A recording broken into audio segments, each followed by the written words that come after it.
이제 오늘로 우리 예레미야 서를 마치려고 합니다. 생각보다 예레미야 서에서 우리가 오래 좀 머물렀는데 여러 시간을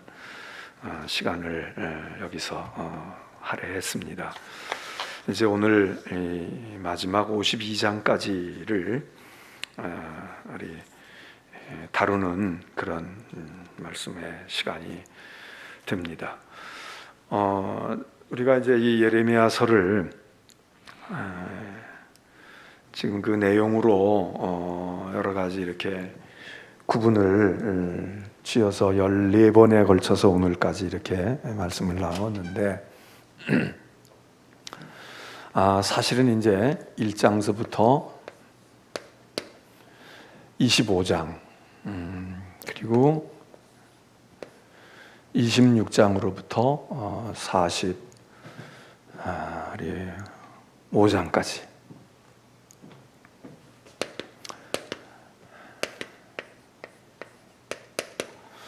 그 다음에 이제 46장으로부터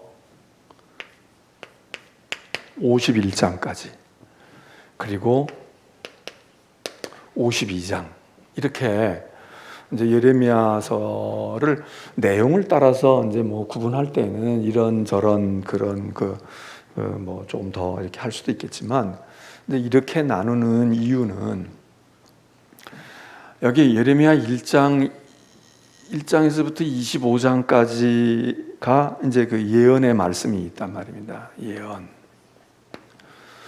주로 이제 이 심판에 대한 말씀이 이제 주된 메시지일 수 있는데, 그래서 1장에서 25장까지 그 예언을 예언서니까 예언을 합니다. 근데 이 예언이 주로 어디에 대한 예언이냐? 유다라고 하는 건 남쪽 왕국인데, 그리고 유다의 핵심 도시는 어디냐? 예루살렘 아닙니까? 예루살렘에 대해서 이 내용이 1장으로부터 25장에 쭉 이제 기록이 되어 있습니다. 그리고 26장서부터 이 45장 이 부분은 물론 예언도 포함되어 있지만 여기서는 예언자 자신, 예언자가 누굽니까? 여기는 예레미야입니다. 예레미야 자신과 관계된 중요한 사건, 중요한 일들, 예레미야의 생애 가운데 있었던 주요 사건들을 열거해주고 있습니다. 그래서 뭐 예레미야가 감옥에 들어갔다든지 또 누구와 이렇게 언쟁을 벌였다든지 고초를 겪었다든지 이런 예언자 개인적인 일과 관계된 얘기가 그런 에피소드라고 우리가 볼 수 있는데, 그런 일화들, 그런 얘기들이 많은 분량을 차지하고 있습니다. 그러다가 이제 46장에 가서 46장에 이르러서 다시 예언의 말씀이 나옵니다. 그러니까 이때 예언은, 여기서의 예언의 말씀은, 여기는 주로 예레미야가 있는 남쪽 왕국에 대한, 유다에 대한 하나님의 백성, 그 이스라엘이지만 이제 이때는 북쪽이 이제 망하고 남쪽이 있는 그런 상황에서 여기 유다를 중심으로 얘기했다면, 여기서는 예언과 심판을 얘기하는데 이게 유다 예루살렘보다 유다의 주변국들, 유다와 이렇게 관계가 있는, 지역적으로 관계가 있든 아니면 어떤 역사적인 뭘로 관계가 있든 관계가 있는 나라들, 유다의 주변, 유다와 관계 있는 관계국들에 대한 심판과 예언이 수록이 되어 있습니다. 그러니까 우리로 치면은 우리 주변에 뭐 일본도 있고 중국도 있고 뭐 북한 말할 것도 없고 러시아도 있고 이렇게 되어지지만, 그래서 지형적으로 볼 때의 주변국일 수도 있지만 지형적으로는 멀리 떨어져 있지만 저기 미국은 뭐 태평양 건너가야 아주 지구 우리나라에서 정반대쪽으로 돌아가야 있는 정도의 멀리 있는 나라지만 가까이 있는 어떤 나라하고도 못지않게 관계가 많잖아요. 그러니까 이런 범주를 보면 여기 포함될 수 있는 겁니다. 그래서 여기에 많은 여러 나라들에 대한 하나님의 심판에 대한 예언들이 이 예레미야서의 얘기일까. 근데 오늘 우리가 지금 50장, 51장, 52장, 50 이렇게 얘기를 하는 요 부분에 들어가 있잖아요. 그리고 52장 한 장은 따로 떨어져 있는데 지난번에도 말씀을 드린 것처럼 이거는 좀 성격이 또 조금 좀 다른데 이걸 그래서 일종의 부록처럼 생각을 합니다. 이거는 이스라엘, 유다의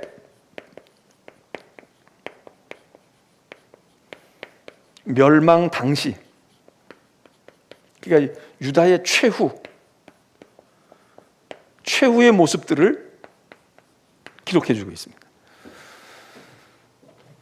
그래서 이제 어떤 분들은 얘기하기를 사실 이 예레미야서가 우리가 이제 그 예언을 중심으로 읽는다면 여기 요 부분에서 이렇게 연결을 지어서 다시 말해서 25장을 읽고 46장으로 건너뛰어서 읽으면 더 연결이 딱 된다. 이거 중간에 있는 얘기는 역사적으로 여기에 얘기가 있을 수도 있고 여기 얘기가 있을 수도 있고 막 이렇게 이거는 예레미야라는 예언자를 중심으로 본 그런 이야기들의 묶음이고 순수한 예언은 여기에서 이리로 25장 끝나고 46장으로 건너뛰어도 아무 문제가 없다. 그런 이제 여러분 그리고 이제 52장은 또 여기는 또 토막을 쳐도 상관이 없는 그렇게 우리가 전체 구조를 이해할 수가 있습니다. 자, 그래서 우리가 이제 이런 전체 예레미야 이제 오늘 끝나는 시간이니까 전체 구성의 틀을 이렇게 본다. 그러면 자, 여기 지금 이 46장 이 부분에 여러 나라들이 등장을 합니다. 많은 나라들이 등장을 해요. 제일 처음에 등장하는 나라는 주변국 중에도 좀 멀기는 멀지 애굽입니다. 애굽에 대한 예언을 말씀을 하셔요. 그래 여기 이제 작은 나라들을 쭉 열거해. 이 유다의 주변에 있었던 작은 나라들을 열거하고 맨 마지막에 어디까지 열거를 하느냐? 바벨론까지 언급을 합니다. 그러면 보세요. 지금 역사적인 시간으로 보면 시간적인 상황으로 보면 지금 유다가 결국 망한단 말이에요. 유다가 망하는데 유다가 어디에 망합니까? 이 유다가 바벨론에 망하거든요. 바벨론에 망한다고. 그런데 여기 얘기는 어디까지 포함되느냐? 바벨론의 멸망까지 얘기를 해요. 아니 바벨론이 지금 시퍼렇게 살아가지고 유다를 집어삼키고 많은 나라들을 다 지금 하는 강성한 그런 때인데 하나님의 예언의 말씀은 그 바벨론도 온전치 않을 거다. 그 바벨론도 성하지 않아. 그 바벨론도 심판한다. 내가 쓸 만큼 쓰다가 이제 바벨론도 하나님께서 징계하시고 쓰러뜨리실 거야 하는 예언까지 포함되어 있다. 그 얘기입니다. 그래서 어떤 사람들은 그렇게 얘기를 합니다. 애굽에서부터 바벨론에 이르기까지. 애굽도 하나님이 심판하셔. 바벨론도 하나님이 심판하셔. 그리고 이 사이에 조그마한 나라들이 있어요. 뭐 도시국가, 부족국가 이렇게 생각될 수 있는 우리가 이제 성경을 읽다가 자주 귀에 그렇게 들었던 블레셋, 모압, 암몬, 에돔 그리고 이제 뭐 어떤 부족국가 이런 나라들이 언급이 되는데 그런 조그마한 나라들은 말할 것도 없고 그런 나라들에 대해서 하나님이 심판하시는 건 말할 것도 없고 이 당시 세계에서 가장 강성했던 남쪽과 북쪽에 가장 강성했던 두 개의 대표적인 강한 나라 애굽이잖아요. 그리고 하나는 바벨론입니다. 그런데 이 두 나라도 하나님께서 심판하시고 하나님께서 다 영도 폐기하시고, 지금 유다, 여기서 유다의 심판과 예루살렘의 멸망에 대한 유다에 대한 언급을 하셨지만 그것만이 아니라, 물론 이제 이 얘기는 여기서도 예레미야 얘기할 때도 많이 나오잖아요. 지난번에도 우리가 본 것처럼 많이 나오지만, 그러나 그뿐만 아니라 이 모든 나라들 강성했던 애굽도 하나님이 심판하시고 바벨론도 하나님이 심판하시고. 자, 이 얘기가 뜻하는 바가 뭐겠습니까? 물론 역사적으로 실제로 그런 일들이 있었다, 그런 일들이 일어난다, 이런 얘기도 하지만, 이 얘기에, 이 지금 예언서 전체에 중요한 것은, 초점은 물론 하나님의 백성인 유다와 예루살렘이지만, 하나님은 유다와 예루살렘의 하나님만이 아니라 하나님은 온 세상의 하나님이시다 이거예요. 온 세상의 하나님. 하나님은 한 나라 유다만 지키는 민족신이 아니고, 하나님은 온 우주, 온 세상을 만드시고 지으시고 하나님께서 다스리시는, 하나님은 세상의 하나님. 그러니까 유다 백성들만이 아니라 하나님은 여기도 다 심판하시고, 그리고 자잘구레한 나라뿐 아니라 세상을 쥐고 흔드는 좌지우지하는 이 두 나라, 이 나라도 애굽도 바벨론도 하나님의 심판 아래, 하나님의 계획 아래, 하나님께서 다스리심 속에 있다. 이 얘기를 지금 문장으로 말할 수도 있지만 저렇게 쭉 언급을 하면서 그 얘기를 한다 이겁니다. 자, 그래서 우리는 이런 예언서, 지금 예레미야서만은 아니지만 다른 예언서도 그렇지만, 자, 여기서 하나님이 온 세상의 심판주이시다. 심판자 또는 심판주. 그러니까 이렇게 역사 속에서 전쟁이 일어나고 나라가 흥망성쇠가 있고 이런 모든 것도 하나님의 계획과 하나님의 권한 속에서. 근데 이제 이럴 때 이거를 하나님의 권한, 하나님의 주권 하에서 된다 이겁니다. 뭐 정치가 하는 사람들이 정상 간에 만나서 회의하고 회담해가지고 뭐 어떻게 하자, 무슨 기구를 만들자, 뭐를 어떻게 하자, 그러고 그 사람들이 하는 것 같고, 선진 무슨 뭐 7개국 10개국 그런 사람들이 뭘 어떻게 하는 것 같고, 무슨 나토 동맹이니 말이죠, 무슨 한미 동맹이니 미국 일본 동맹이니 이런 동맹 주체가 뭘 어떻게 하는 것 같지만, 그러나 성경은 이야기하기를 예나 지금이나 하나님이 심판주, 하나님이 온 세상의 주인이시고 하나님의 권한 하에서, 하나님의 통치 가운데서, 하나님의 다스리심 가운데서 모든 세상이 움직여진다. 모든 세상이 하나님의 손 아래에 있는 거야. 이 얘기를 지금 우리는 이 역사를 통해서 또 예언을 통해서 우리가 보게 됩니다. 또 하나는 이제 이런 우리가 이 예언의 전체 이제 흐름을 통해서 보는 것은 뭔가? 하나님이 심판하셔요. 그런데 이 하나님의 심판은 그냥 하나님이 그냥 혼내고, 하나님이 그냥 벌 주고, 하나님이 그냥 멸망시키는 것으로 그렇게 한 얼굴만 가지고 있질 않아요. 이 하나님의 심판을 얘기할 때에는 꼭 구원, 회복, 이게 다른 쪽에서는 그렇게 나타난다 이겁니다. 그래서 여기 오늘 읽은 50장의 말씀에서도 보게 되면, 자, 너희는 말이야 바벨론 사람에 대해서 얘기해라. 응? 그 예레미야 보고 하시는 말씀이에요. 지금 바벨론이 막 강성한 나라가 아니에요. 지금 막 온 세상이 다 그의 발굽 아래에 있어. 심지어는 여기 있던 애굽까지도 이 바벨론과 전투를 해요. 바벨론과 이 큰 두 나라가 붙는다고 싸운단 말이에요. 요즘에 중국과 미국이 서로 으르렁거리고 있는데, 뭐 경제적으로도 지금 이미 뭐 포탄을 쐈다, 미사일을 쐈다, 핵무기를 쐈다, 이거는 지금 거기까지는 안 갔지만 지금 뭐 외교 전쟁도 하고 경제 전쟁도 하고 있잖아요. 그 어떤 사람들이 볼 때는 에이 비겼어. 또 어떤 사람들이 볼 때는 에이 미국이 이겼어. 에이 미국이 이긴 것 같지만 길게 보면 지금 중국이 이기는 거야. 이렇게 지금 다 얘기한단 말이죠. 경제 전쟁을 지금 계속 치르고 있단 말이죠. 뭘 보복을 하고 조치를 취하고 말해요. 뭘 거래를 하지 말아라. 뭘 어떻게 하지 말아라. 그 고래 싸움에 우리들도 등이 터지잖아요. 어떤 때는 이득을 좀 보는 때도 있지. 아, 자기네들끼리 그러면서 불편해지면 우리한테 와가지고 뭐 에이 중간에서 우리가 그래서 좀 이득 보는 때가 없는 건 아닌 것 같아.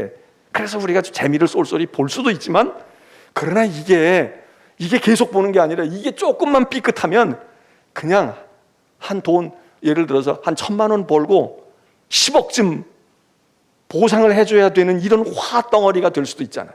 그러니까 조마조마한 거예요. 근데 하나님께서 애굽과 바벨론, 이 강력하고 강성한 두 나라 여기 싸움 붙여가지고 바벨론이 이겨요. 그래서 애굽이 풀이 죽습니다. 애굽이 키를 못 펴요. 그런데 그렇게 강성했던 이 바벨론도 하나님께서 이제는 효용성이 끝났다. 이제는 써먹을 만큼 써먹었다. 내 도구가 됐는데 이것들이 말이지. 그렇게 해서 내가 내 일을 대행하라고 권한을 좀 주었더니, 그리고 네가 좀 세상에서 맏형님 노릇 좀 해라 그랬더니 이게 횡포를 부린다 이거예요. 이게 말이죠. 제사장인 줄 알고 저희들이 다 뭐든지 주물러 터뜨릴 걸 줄 알고, 그러고서는 세상 나라들에 대해서 오해 못된 짓을 하니까 하나님께서 하는 말씀이 너희들 도가 지나쳐. 그래서 이따가 보지만 여기 교만하다 그래요. 이 바벨론에 대해서 하나님이 너희들 교만해. 너희들 고개 들고 다녀. 너희들이 힘 있다고 말이야. 너희들이 표 많이 얻었다고. 너희들이 지금 높은 자리에 올라갔다고. 네가 회사에 지금 대표이사 취임했다고 네 마음대로 해? 네가 사단의 사단장이 되고 네가 군대의 장관이 되고 말이야. 총사령관이 됐다고 네 마음대로 해? 교만한 것. 너 어디까지 가나 보자. 그리고 하나님께서 이 바벨론을 그냥 무너뜨리신다는 거야. 이제 그 바벨론을 치시는 이유가 지금 여기 여러 나라들에 대해서 하나님이 심판하시는 얘기들을 하는데, 어떤 나라는 하나님이 왜 심판하시는지 얘기가 없어요. 그냥 하나님이 그 나라를 심판하신다는 거야. 그래서 하나님이 끝장내시고 멸망시키신다 이렇게만 얘기되고, 어떤 나라들에 대해서는 왜 그 나라들을 하나님이 손보시는지 이유를 써놨어요. 여기 45장에서 51장 읽어보면 어떤 나라는 이유가 있고 어떤 나라는 이유가 없어.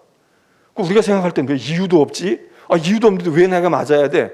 그건 맞는 사람이 깨달으면 되죠. 자기가 내가 왜 맞는지 얘기하고, 너 이렇게 잘못했으니까 너 혼나는 거야? 이럴 수 있지만, 어떤 경우는 이리 와. 너 네 죄를 알렸다. 내가 내 죄를 알렸다. 그러잖아요. 그렇게 하고 그냥 곧바로 집행하는 거야. 여러분, 이게 하나님의 심판이 꼭 하나님이 내가 너를 왜 심판하는지, 너희를 왜 심판해? 그래야 됩니까? 이유를 대야 됩니까? 아니, 이유 안 되고, 하나님은 이유 안 되고 하실 수도 있어.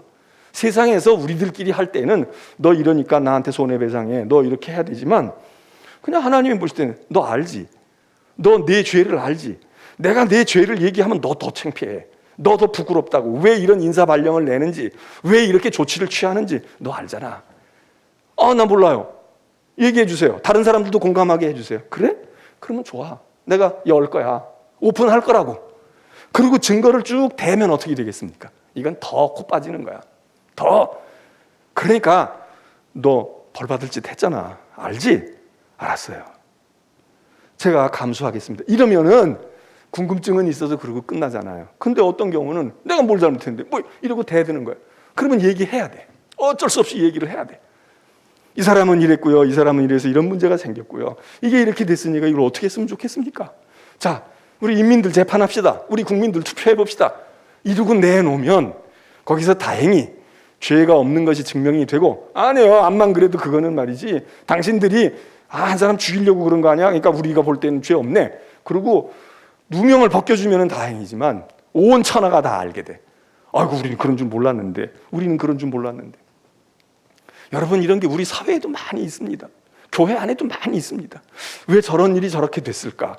저런 일이 왜 생겼을까? 모를 때는 그냥 상상만 해, 서로. 에이, 그게 윗보였나 봐. 뭐가 어떻게 됐나 봐, 이래. 그런데 이제 얘기를 해요. 궁금해요? 그러면 우리도 좀 알아야 되잖아요. 왜 그래요? 뭐 때문에 그래요? 꼭 얘기를 해야 되겠습니까? 꼭 설명을 해야 될까요? 그러면 그 일과 그 사람에 대해서 설명할 수밖에 없어요. 이런 일이 있었다, 이렇게 했다, 이런 문제가 생겼다, 이렇게 됐다. 그러면 아는 사람도 있지만 모르는 사람들은 그래요. 그런 일이 진짜 있어요. 진짜 그랬단 말이에요. 그러면 여러분 어떻게 되겠습니까? 벌은 벌대로 받고, 그리고 자기의 실상은 드러나고. 근데 여기 보면 하나님께서 어떤 나라들에 대해서는 너 이렇게 했어, 이렇게 했어, 이런 말씀하시고, 어떤 나라들은 그냥 하나님이 심판하신다는 거예요. 그런데 우리가 다 알아요.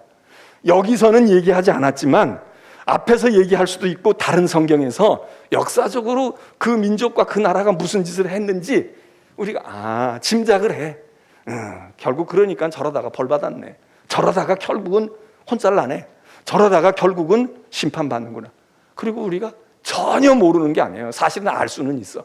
그러나 예레미야서에서는 얘기를 안 할 수도 있어요. 근데 어쨌든 하나님이 심판하실 때는 할 만한 이유가 있지 않겠어요? 그냥 하나님이 기분 내켜서 나 오늘 기분 나쁘거든, 그러니까 이거 쳐버려, 얘 잘라버리라고, 얘 쫓아버리라고, 망하게 하라고. 여러분 그랬겠습니까? 하나님의 성품과 하나님의 모든 것을 보면 우리가 알지. 하나님이 오래 참으셨구나, 하나님이 그냥 그래도 가려고 했는데 그게 아니고, 이렇게 되잖아요. 그래서 여기 심판에 보면은 그런 내용들이 있는 거예요. 밑도 끝도 없이 그냥 하나님이 심판 선언하시기도 하고, 구체적으로 언급을 하셔요. 그 얘기 조금 이따 하고.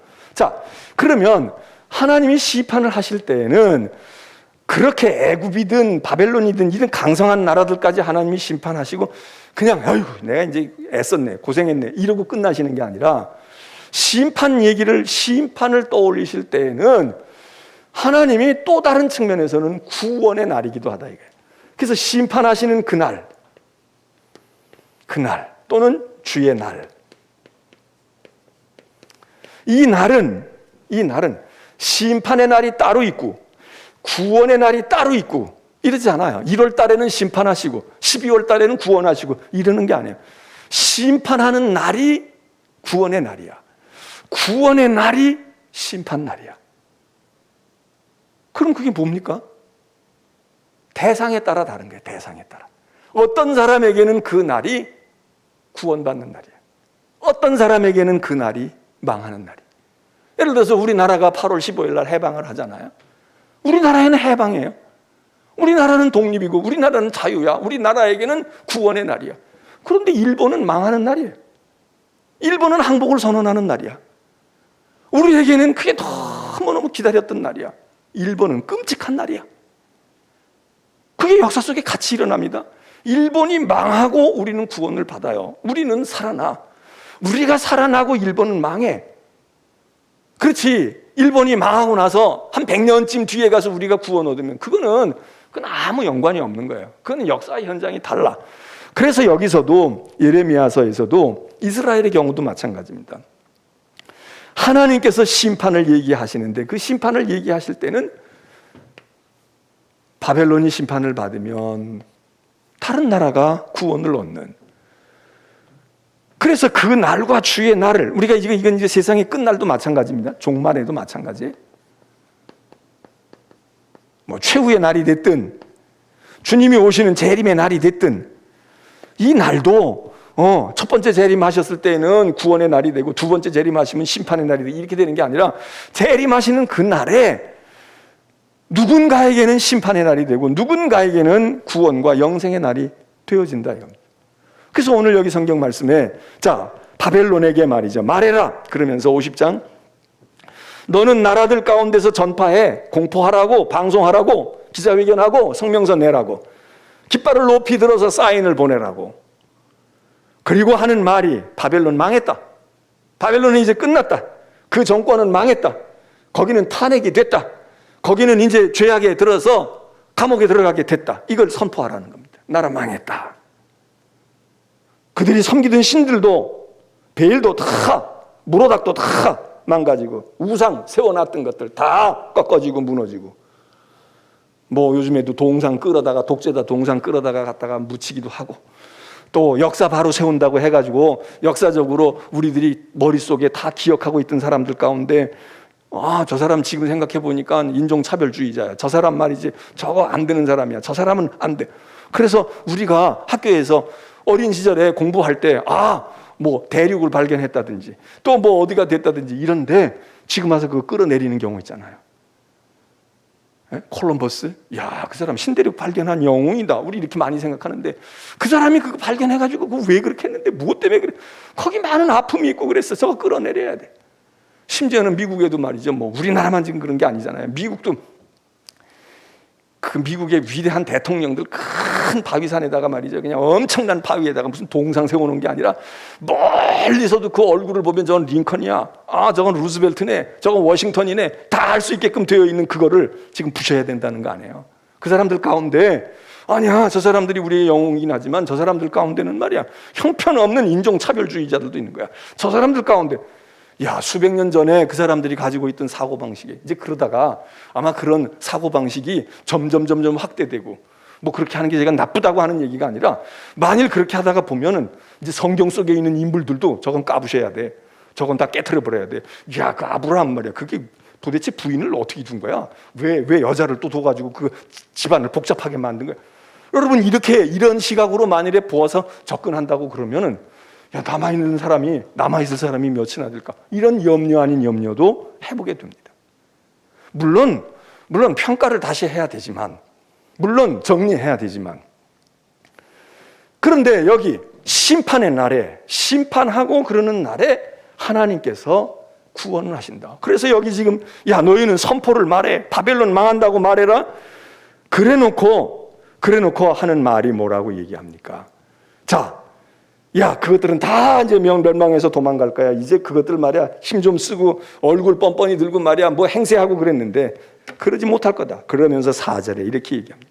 여호와의 말씀이니라. 그날 그때가 어느 때입니까? 바벨론이 망하고 바벨론이 함락되고 바벨론이 저 북쪽에서부터 내려오는 또 다른 나라에 의해서 막 초토화되어질 때, 그들 다 혼비백산에서 도망가게 될 때, 누구처럼? 예루살렘 백성들처럼 다 도망가고 붙들려가고 그렇게 되는 날, 그때에 이스라엘 자손은 돌아온다는 거예요. 이스라엘 자손은 돌아온다. 수지 맞는 날이지. 바벨론은 지금 이제 막 무너지고 괴로움을 당하고 불행이 엄습해오는 날인데 바로 그때에 이스라엘 자손이 돌아올 거다. 이스라엘이 누굽니까? 이미 오래전에 망한 나라 백성들, 끌려간 백성들, 노예살이하고 누구에게? 그 바벨론에게 그렇게 서름을 받았던 그들은 회복돼 이제 돌아오는 거야.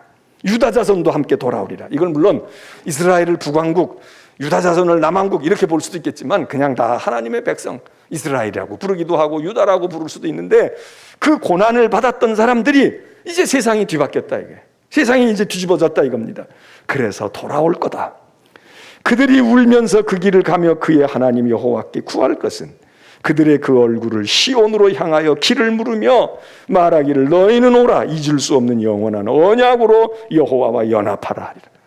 이제 하나님께 돌아가면서 막 울면서 돌아가요. 어디가 시온이지? 어디가 예루살렘이지? 어디로 가는 거야? 우리가 어디로 가? 한편에는 감격스러운 마음도 있고 그동안 너무 고생했던 서러움도 복받치고 뭐 그러겠죠. 그러면서 울면서 갑니다. 가면서 그들이 하는 말이 이제 잊을 수 없는 영원한 언약으로 하나님과 연합하리라. 왜 돌아가요? 그냥 여기 이 땅 지긋지긋해 못 살겠어. 내가 여기서 얼마나 구박받았는 몰라. 내가 왜 이렇게 살아? 우리 땅이 있고 우리 조상이 있고 우리 문화가 있는데 이러고 지금 뭐 민족 감정이나 세상적인 회복의 그런 꿈을 가지고 돌아가는 것만 아니라 하나님께 연합하리라. 하나님께 연합하리라. 이게 세상에서 보는 역사하고 다른 겁니다. 왜 돌아가느냐? 내 나라 내 땅 두고 내가 왜 끌려와서 이러고 살았을까? 나는 내 고국으로 가야 돼. 이러는 회복의 마음도 중요하지만, 이런 애국과 애족의 마음도 중요하지만, 여기 돌아가는 백성들의 마음 속에 여호와와 이제 여호와께로 돌아가서 하나님과 연합할 거야. 이 얘기는 무슨 얘기입니까? 지금 끌려와서 바벨론에 와서 끌려와서 사는 동안에 정치적으로 인종적으로만 탄압받고 억울함을 받은 게 아니라 하나님과 분리되어 있었다 이거야. 하나님과 떨어져 있었어. 하나님과 멀리 떨어졌어. 그래 유다가 파멸한 이유가 뭐예요? 하나님을 떠나고 하나님을 버렸기 때문이 아니에요? 그러니까 이제는 우리 정신 차리고 돌아가자. 땅으로 돌아가는 것도 중요하지만 예루살렘 가는 것도 중요하지만 가서 뭐 할 건데? 거기 가서 이제 우리나라 말 쓰고 내 말하고 우리 민족끼리 같이, 여러분 우리도 지금 뭐 민족끼리 어쩌고 얘기하지만 민족끼리 있는다고 좋아요? 민족끼리 있는다고 좋냐고. 우리 민족끼리 있어서 그렇게 좋았냔 말이에요. 남로당이니 북로당이니 북쪽에서도 그 짓 했고 남쪽에서도 또 남쪽대로 또 그 짓 하고, 같이 있어서 좋을 때는 좋지만 같이 있어서 한 달만 지나도 두 달만 지나, 아이고 좀 이 영감택이 나가지도 않나? 어디 좀 돈을 못 벌어주니까 좀 나갔다가 좀 들어와서 나 혼자 좀 잠이라도 자고 나 혼자 있게 해주지. 이러는 경우도 있잖아요. 그러니까 이게 항상 있다고 좋은 게 아니고 돌아온다고 되는 게 아니라 이 사람들이 돌아가면서 이제는 하나님께 돌아가는 거야. 예루살렘으로 가는 것만 아니라 하나님께 돌아가서 하나님과 연합하리라. 하나님과 함께하리라. 하나님에게서 등지지 않을 거야. 하나님을 떠나지 않을 거야. 그러면서 울면서 돌아온다 이 얘기입니다. 이 울면서 돌아오는 감격의 그날, 바로 그날 그때에 누군가는 지금 이스라엘이 옛날 70년 전 80년 전에 그러한 것처럼 피눈물을 흘리고 통곡을 하면서 뿔뿔이 흩어지고 도망가고 자식을 잃어버리고 나라를 빼앗기고 나라가 다 무너져 버리는 일을 겪는다. 누가? 바벨론이. 바벨론은 누굽니까? 제일 강성한 나라입니다. 근데 그 강성한 나라도 맥없이 쓰러진다 이거예요. 그러니 여기 아까 얘기했던 이 자질구레한 나라들은 이거는 뭐 말할 것도 없어. 그냥 이거는 훅 불면 그냥 다 날아가는 거야. 자, 이런 이야기를 지금 이 예언서가 이야기합니다. 자, 그러니까 심판과 구원은 사실 같은 겁니다. 하나님의 한 번의 행위가 하나님이 소리를 확 질러요. 하나님이 소리 확 질러. 또는 하나님께서 사랑으로 싹 덮어. 이게 다른 행동이 아니라 한 행동이에요. 그 하나님께서 나타나셨어. 야, 이리 좀 와봐. 모여봐. 너희들 내 앞에 좀 와봐. 이제부터 너희가 어떻게 했는지 한번 물어보자. 이렇게 하는 이것이 어떤 사람에게는 심판이 되고요. 벌벌 떨어야 돼. 야, 이제 다 틀렸네. 이제 다 드러나게 생겼네. 이제는 어떻게 할 수가 없네. 체념하고 절망하고 멸망으로 치닫는 경우가 되는가. 뭐 어떤 사람에게는 그동안 말할 수 없는 서러움과 이거 어떻게 견딜까? 내가 끝까지 목숨이 붙어 있을까? 이러고 있던 사람에게는 이제 한숨이 훅 쉬어지면서 이제 살았다. 이제 살았네. 이제 됐네. 이제 됐네. 그거 아닙니까? 그래서 바벨론은 망하고 유다는 구원을 기뻐하는 것. 그래서 그날 그때 하나님은 그냥 그 하나님이셔요. 그 하나님인데 우리가 그 하나님을 어떻게 맞이하느냐에 따라서 구원의 날이 될 수도 있고 심판과 파멸의 날이 될 수도 있다. 예언서가 얘기합니다. 다른 사건이 아니다 이 얘기예요. 자, 이게 지금 이제 예레미야서가 지금 우리가 읽고 있는 얘기의 지금 전체적인 얘기의 내용인데, 그러면 우리는 이런 이야기를 읽으면서 자, 하나님께서 세상을 심판하시는데 하나님이 왜 심판하실까? 아까도 얘기했지만 이유를 설명해 주시기도 하지만 어떤 적 설명 안 하지만 그게 다 나와 있어요. 첫 번째, 정리를 하면 그런 겁니다. 뭐 블레셋이나 모압이나 암몬이나 뭐 어디를 막론하고, 첫 번째, 왜 하나님께서 하나님의 백성 포함해서 세상 나라들을 심판하실 때 왜 심판하실까? 하나님이 심판하시는 이유 중에 가장 대표적인 게 뭐겠습니까? 하나님을 떠나는 겁니다.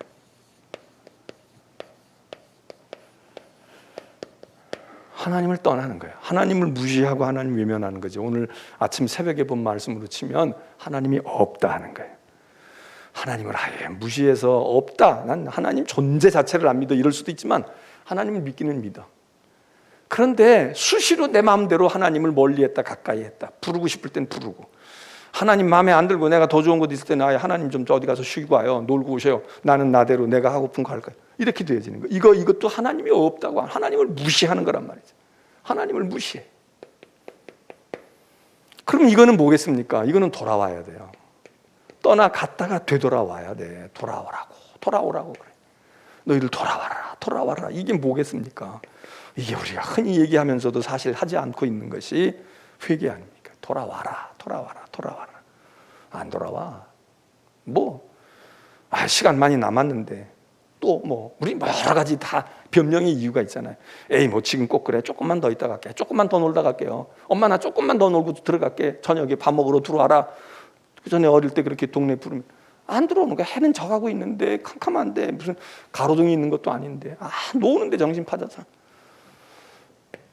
안 돌아와. 그러면 하나님이 심판을 하신다. 또 하나는 하나님께서 심판하실 때 여기 지금 46장에서부터 51장에 나타나는 그 주변의 나라들에 대한 심판을 볼 때 어떤 것 때문에 하나님이 심판하시느냐. 그 나라들이요, 하나님의 백성들에 대해서 어떻게 했냐. 다시 말하면 이스라엘, 유다에 대해서 어떻게 했냐. 하나님이 이거를 아주 귀중하게 보십니다. 비록 이 유다와 이스라엘도 하나님 수준에는 이루지 못한 사람들이야. 이 사람들도 하나님 속을 썩였어요. 어떤 때는 이방 나라 주변 나라보다 더해. 야, 너희 놈들 더하다. 차라리 전 나귀나 말이야. 소는 미물 짐승도 주인을 알아봐. 근데 너희는 내 백성이잖아. 내가 너희 하나님이고 넌 내 자식들 아니야. 그런데 나를 모르냐? 이웃집 애도 나를 알아. 그런데 너희는 내가 낳아서 너희를 길렀는데 너희가 이런 경우도 있죠. 이사야서도 그런 얘기 하잖아요. 그러니까 이 이스라엘과 유다도 완전하게 하나님께 마음에 드는 하나님의 자랑스러운 자녀가 아니에요. 그러나 여러분, 우리 자식을 놓고 볼 때 우리도 그렇잖아요. 자식을 놓고 볼 때 속상하기도 하는 거야. 어떤 때는 내 자식이지만 속상해. 진짜 섭섭할 때도 있어. 아이고, 내가 저걸 낳고 미역국을 먹었나. 내가 저것 때문에 내가 지금 이러고 내가 참고 재혼도 안 하고 내가 이러고 살아. 여러분, 그런 생각이 인간인 우리들에게도 물씬 나올 수 있잖아요. 내가 저것 때문에 나 혼자 같으면 산속에 들어가서 움막을 파고 그냥 흙을 파먹고 살아도 나 그냥 내가 하고 싶은 대로 좀 하고 살고 싶은데 저거 가족이다, 자식이다, 이런 것 때문에 내가 자존심을 꺾고 막 수모를 당하고 그러고 막 뼈골이 다 부서지는 것 같은데도 기어 나가서 일하고 돌아오는데, 그런데 집구석에서 말이야, 가족이라는 게, 자식이라는 게 그러고 있다. 그러면 얼마나 속이 뒤집어져. 그래서 막 뭐라고 할 때 하나님은 더 아시지. 그러나 말이죠. 그러나 여러분, 만일에 그렇게 우리가 생각할 때도 그냥 저게 자식이 아니라 왼수야 이러고 있는데, 그런 그 자식이야. 그런데도 그 자식이 나가서 만일에 뭘 부상을 입고 돌아왔거나 욕을 먹고 왔거나 다른 사람들에게 업신여김을 당하고 왔거나 침뱉음을 당하고 왔어 봐요. 내가 그걸 또 봤어 봐. 내 눈에서 봤어 봐. 이놈 저놈 가다가 치고 말이에요. 이 아이 저 아이 그냥 따돌려 놓고 우리 애를 그 지경으로 만든. 내가 봐도 우리 아이한테 문제가 있어. 우리 애가 정말 좀 그래. 그렇긴 그래. 그렇다 손 치더라도 내 자식이잖아요. 내가 부모 아니야. 그러니까 세상이 건드리고 찝쩍거리고 뭐라고 멸시하고 그거 내가 속이 뒤집어지는 거야. 그렇잖아요? 제가 종종 얘기하지만 이혼을 앞두고 있는 부부들이 있잖아. 그러면 이혼할 수밖에 없는 이유를 말하잖아요. 얘기 들어보면 이혼할 수밖에 없어. 이혼해야 돼. 이혼해야 되겠다. 그래서 딴에는 남편이 이래가지고 이러고 했기 때문에 도저히 살 수가 없어요. 저 이러다가 저 죽어요. 저 먹겠. 그래서 위로해 주고, 그래서 그래 정말 고생하고 삽니다. 정말 애씁니다. 그래요. 그런데 뭘 어떻게 하다가 어떤 다른 경우가 됐거나 또 뭐 어떻게 다른 얘기하다가 막 그 남편을 욕하거나 그 아내를 지금 이혼하겠다고 하는 배우자에 대해서 막 욕하고 무시하고 욕하고 말해요. 그게 사람이냐고. 그건 인간도 아니고 도대체 그런 게 인간이냐. 막 그래 보십시오. 그럼 섭섭하다 그래. 그럼 너무 막 세게 하면 그러면 막 그래도 그 정도는 안 해요. 뭐 어쩌고. 왜 이제 자기 체면도 있으니까 그렇기도 하겠지만 아닌 거야.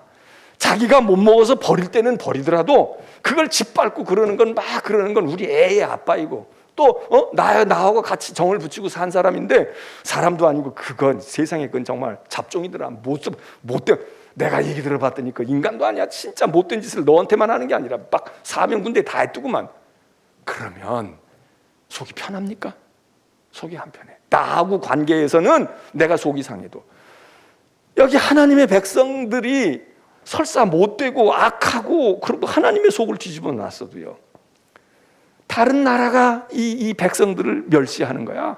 암몬, 모압, 블레셋, 이방인들이 그래 그게 무슨 하나님의 백성이냐? 그게 무슨 그러고 막 욕을 하고 괴롭히고 못 살게 굴어요. 하나님이 요걸 다 기억하시는 거야. 얘네들이 한 걸 기억하시는 거야. 자, 오늘에도 대입해 볼까요? 오늘 우리 교회가 온전하지 못해. 목사들도 문제가 많을 수도 있고, 우리 교인들도 세상에 나가서 별로 존경을 못 받고, 우리끼리 봐도 실망스러울 때가 있고, 아유, 진짜 하나님이 오래 참으시니까 그렇고, 하나님이 우리를 그냥 눈 땅 감고 구원하시고 우리를 택하셨으니까 그렇지, 만일 쓸만한 거 골라내려고 하면 쓸 게 없단 말이에요. 요즘에도 이제 뭐 추석이라 이렇게 선물들 보내주시는 분들도 있고, 뭐 기관에서도 오고 그래요. 얼마 전에 어떤 기관에서 뭘 보내왔어. 근데 요즘에 과일값 비싸대잖아요.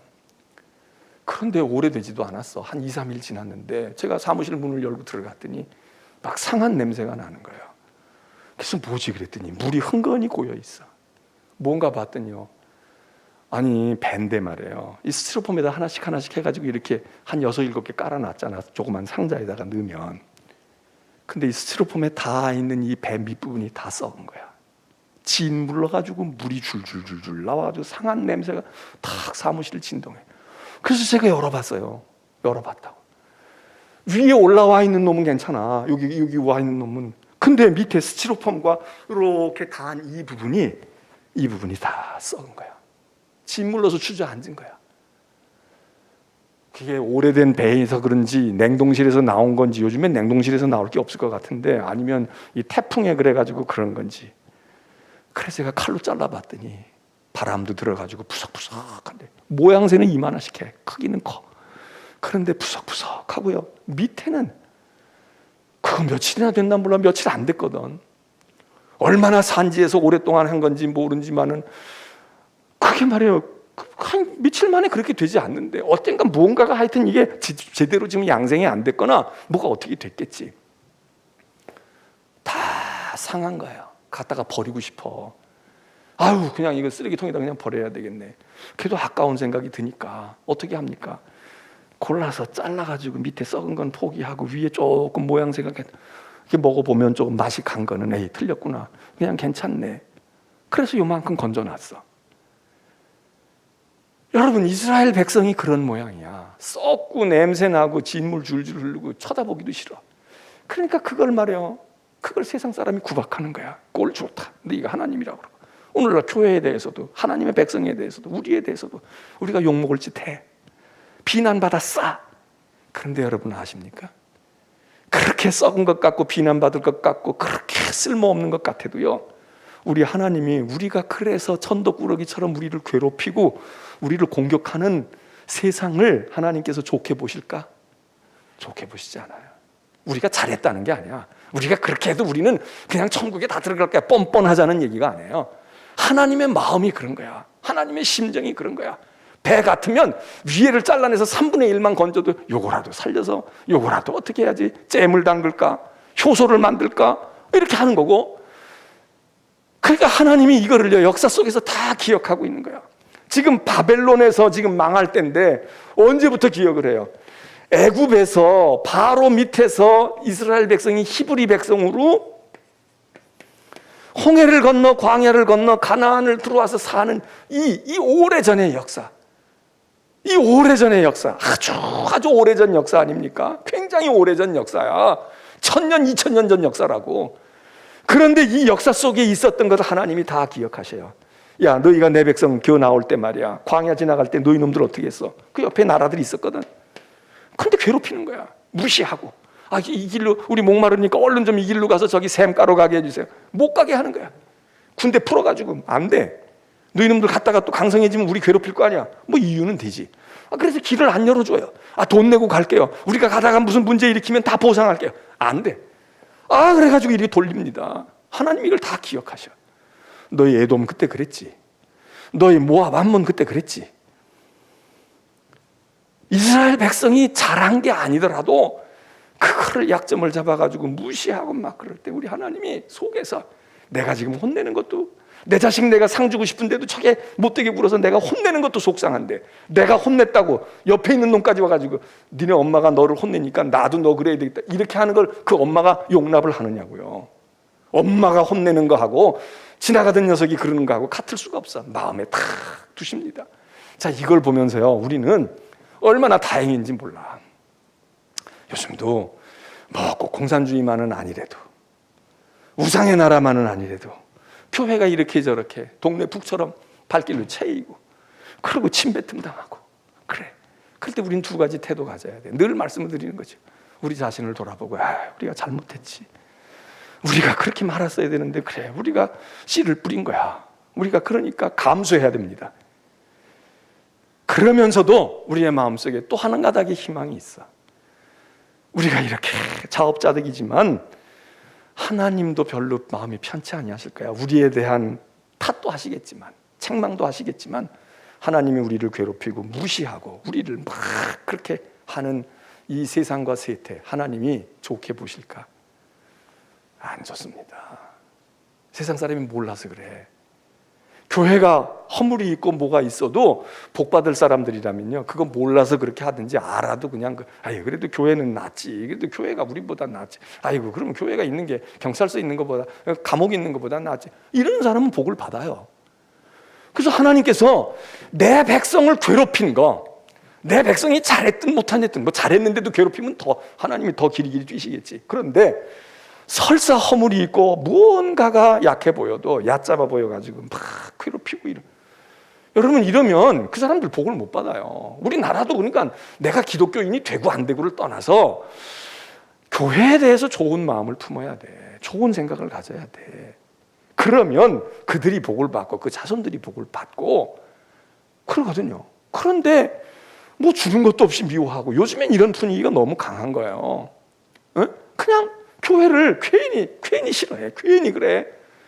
물론 개중에는 그런 경험이 있어서 그걸 일반화하는 것도 문제가 있지만, 근데요, 여기 예언서 보면 하나님이 그걸 다 기억하시는 거예요. 그걸 다 기억하시는 거예요. 너희가 내 백성을 왜 괴롭혔냐 이거예요. 내 백성을 왜 천덕꾸러기로 만들었냐. 세 번째는 그들의 악입니다. 악행. 그리고 여기에는 이제 교만도 포함되어 있어요. 바벨론 같은 경우에는 교만이라 그랬어요. 내가 내 도구로 쓰려고 너한테 취임장, 증서 주고 말이야. 너 이렇게 해. 너 왕 노릇 해봐. 너 장관 해봐. 너 국회의원도 해봐. 너 뭣도 해봐. 이러고 하나님이 주셨다 이게. 그리고 나라도 너 그 나라도 좀 통치해. 좀 제대로 좀 잘 봐. 그리고 하나님의 뜻을 이루기 위해서 하나님이 권한도 주고 축복도 주고 하나님이 힘을 주었더니 이것들이 주제 넘어졌다 이게. 자기가 주인이 아니거든요. 자기가 주인이 아니야. 대통령이 주인이 아니라고. 대법원장이 주인이 아니에요. 사장이 주인이 아니야. 담임 목사가 이 교회 주인이 아니야. 그러면 있는 동안에 임명하신 그분, 세우신 그 하나님의 뜻을 따라서 청지기 노릇을 잘 하면 되는 거야. 그런데 지가 사장인 줄 알고 있는 거야. 자기 사장도 안 해요. 그냥 주주들이 너 대표이사 한번 해봐. 그런 거야. 이사 중에 너 대표 한번 해봐. 이런 거지 오너가 아니라고. 그런데 자기가 주인이다 생각하고 그리고 막 한다. 그게 교만 아닙니까? 힘센 나라도 마찬가지고, 정권의 힘을 가지고 있는 사람들도 마찬가지고, 돈 있는 사람도 마찬가지고, 지위 가진 사람도 마찬가지고, 하나님께서 그것 때문에 심판하신다는 거예요. 악한 행위가 있다 이거예요. 악행이 있다. 악행이 배가 고파가지고 빵을 훔치는 것도 악행입니다. 그렇죠? 그것도 배가 안만 고파 죽을 지경이 돼도 남의 것, 내 것 없으면 그냥 굶어 죽어야 돼. 그런데 그렇게 해서 저지른 악행과 내가 먹을 것이 있단 말이에요. 내가 먹을 게 많아. 그런데 내가 양을 100마리나 가지고 있어. 99마리나 가지고 있어. 그런데 양 한 마리밖에 없는 사람의 양을 뺏어와. 내 거는 그대로 놔두고 그거 하나 뺏어다가 잔치해. 그거 가지고 남에게 인심 써. 그거 가지고 해. 여러분, 이거는 한 마리도 없는 사람이 99마리, 100마리 있는 양 한 마리 잠깐 사리에다가 젖을 짜먹든지 뭐 잘라가지고 고기를 좀 뜯어 먹든지 이렇게 한 거하고 같은 악행이지만 같겠습니까? 같지 않아요. 그래, 이런 악행이 개인이든 나라든 국가든 있다 이겁니다. 하나님이 이 악행에 대해서 심판하시는 겁니다. 그리고 이런 것들이 이제 이 하나님을 떠나는 건 우상과도 연관이 되죠. 하나님 떠나서 어디로 가겠어요? 하나님 떠나서 그냥 혼자 방황하고 돌아다니는 경우는 없어. 하나님 대신 할 거를 다 만들어요. 사람이 됐든 하나님의 신이 됐든 물질이 됐든 자기가 좋아하는 게 됐든 하나님과 비슷한 것, 이런 것들을 무언가를 만들고 무언가를 가지고 있어. 그게 우상 아닙니까? 그래서 하나님을 떠난다는 건 이것과도 일맥상통하는데, 아무튼 이런 세 가지가 이 예언서 가운데 보면 하나님이 나라들을 심판하시는 주된 이유가 됩니다.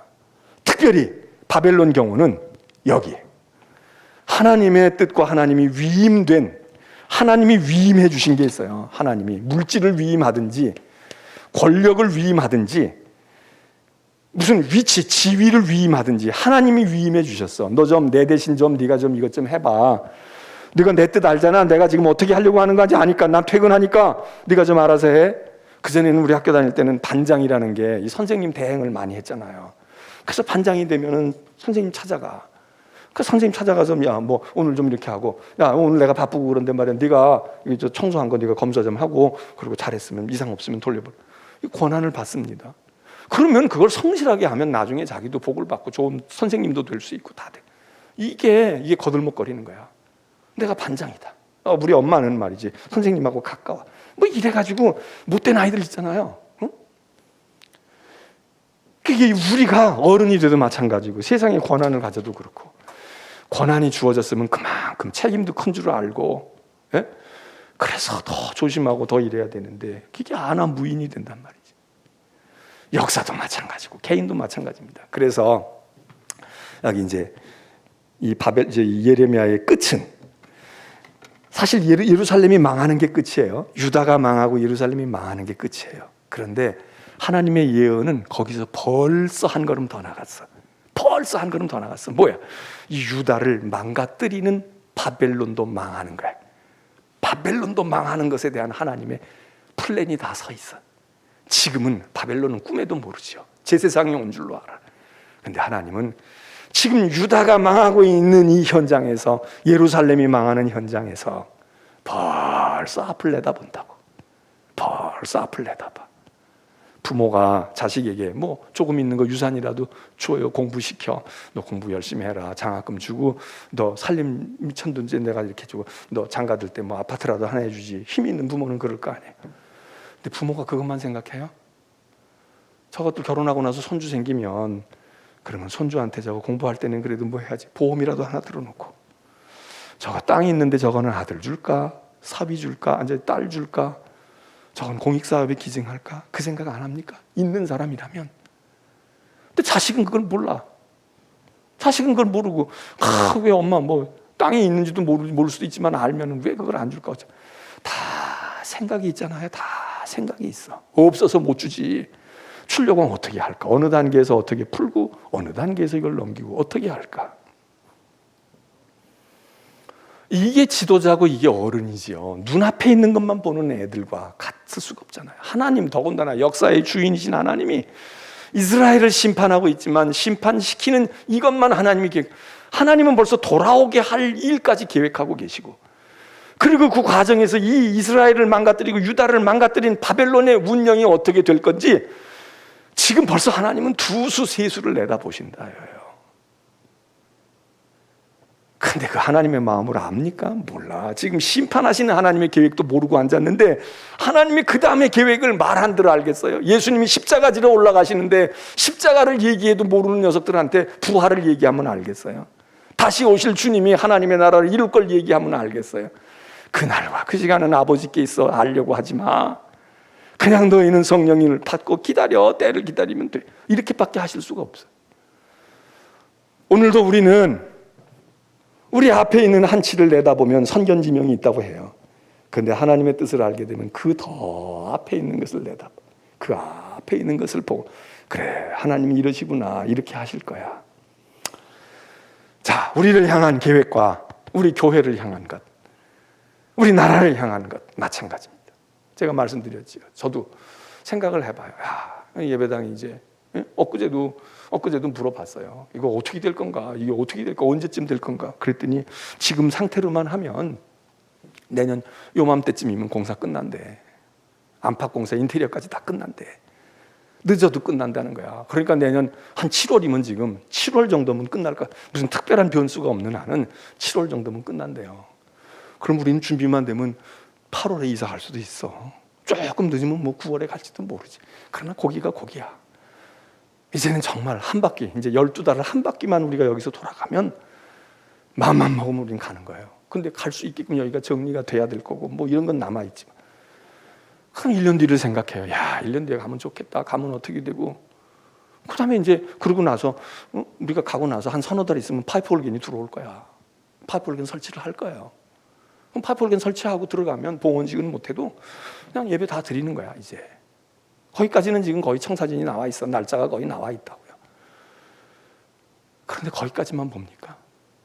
목사는 또 좀 그 다음도 생각을 해야 돼. 그 다음에 우리가 들어가면 어떻게 할 건데, 그 다음엔 어떻게 할 건데, 그 다음엔 어떻게 할 건가.